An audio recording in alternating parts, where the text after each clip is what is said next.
Hello friends, in today's video I'm gonna be walking through how to add or remove people from a group chat on Facebook Messenger.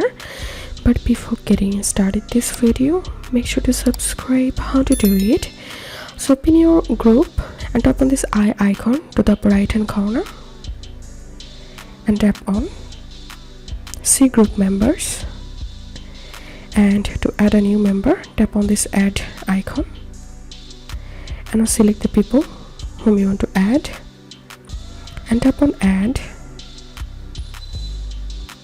and tap on add. So that's how you can add people to a group. And to remove a member, tap on the member whom you want to remove and tap on remove from group. So that's how you can do it. If this video helped you, give a thumbs up and please consider subscribe to how to do it. Thank you for watching.